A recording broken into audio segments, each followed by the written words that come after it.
एक डाड़ी त्यों दूजी भी डाड़ो, जलाए देऊं चतुराई।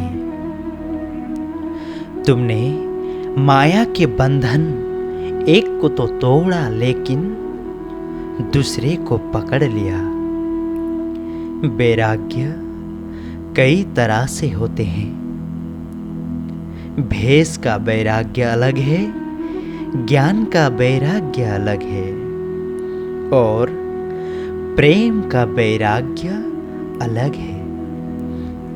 और सबसे निकृष्ट होता है मजबूरी का वैराग्य। जैसे घर में झगड़ा हो गया तो क्या होगा, लोग बिरकत हो जाते हैं।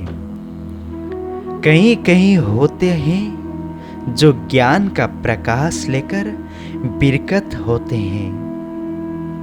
यह पहला स्तर। दूसरा, प्रियतम के प्रेम में डूबते डूबते सारे संसार की तृष्णाएं जब समाप्त हो जाती है तो संसार के सुखों से आसक्ति समाप्त हो जाती है।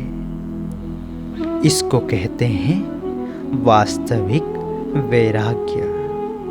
एवं जब तक ज्ञान और प्रेम का अद्भुत संबंध न हो हमारे हृदय में, हमारी आत्मा जागने की राह वास्तविक रूप से नहीं पकड़ पाती। इसीलिए कहा है, केम जानिए माया गई। कैसे जाने, हमारे अंदर से माया का अस्तित्व समाप्त हो गया है। अंतर ज्योति प्रकट थई। कह रहे हैं कि अंतर ज्योति प्रकट थई। अंतर की ज्योति क्या है? हमारी अंतर आत्मा के अंदर जब ज्ञान का प्रकाश होता है तो हमारी अंतर आत्मा यह बताती है कि हमारे अंदर से माया गई है या नहीं। अंतर ज्योति प्रकट थई। इसके शब्दों का अर्थ क्या करेंगे कि अंदर की ज्योति से प्रकट हुई है। माया कभी अंदर की ज्योति से प्रकट नहीं होती। माया तो अंधकार का स्वरूप है। हमारी अंतर आत्मा के अंदर से यह आवाज आती है कि रे आत्मा, तूने तो अपने प्रियतम को पा लिया है। आत्मा स्वयं बोलेगी।